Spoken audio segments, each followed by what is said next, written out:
네, 수도권만큼은 아니지만 비수도권에서도 산발적인 집단 감염이 속출하고 있습니다. 특히 수도권의 확산세가 거리 두기를 완화한 비수도권으로 번지고 있는데요. 취재기자 연결해서 비수도권 코로나19 상황 자세히 살펴보겠습니다. 홍성욱 기자.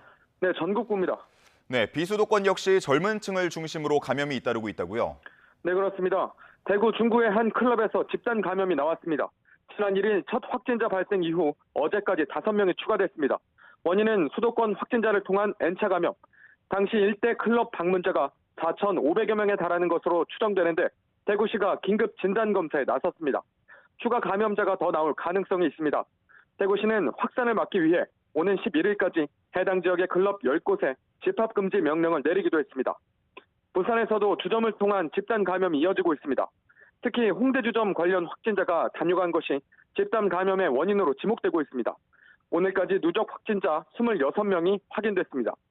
문제는 수도권에서 유행 중인 델타 변이 바이러스에 노출됐을 가능성입니다. 비수도권은 새로운 사회적 거리 두기가 적용되면서 방역 수칙이 완화됐습니다. 여름 휴가철과 겹치면서 수도권 젊은 층이 인원 제한이 없는 비수도권 피서지로 몰릴 가능성도 큽니다. 수도권의 확산세를 잡지 못하면 델타 변이가 비수도권으로 확산할 수 있다는 우려도 나오고 있습니다. 예, 강원 지역에서도 추가 감염이 계속되고 있죠. 네, 그렇습니다. 먼저 강원 홍천 지역에서 외국인 노동자 집단 감염이 나왔습니다. 우즈베키스탄에서 입국한 외국인 노동자 7명이 확진 판정을 받은 건데요. 농가 배치 전 격리시설에 있던 중 감염이 확인돼 지역사회 이동 동선은 없었습니다. 하지만 격리시설에 근무하는 직원 2명이 확진 판정을 받아 이들로 인한 지역사회 전파 가능성도 제기되고 있습니다.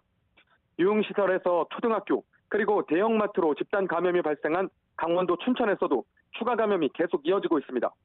어제 하루 5명의 추가 확진자가 나왔고 이 가운데 4명이 대학생이었습니다. 춘천시는 강원 지역에서 유일한 거리두기 3단계 적용 지역입니다.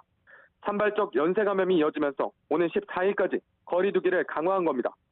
앞서 말씀드린 대로 본격적인 휴가철을 앞두고 있습니다.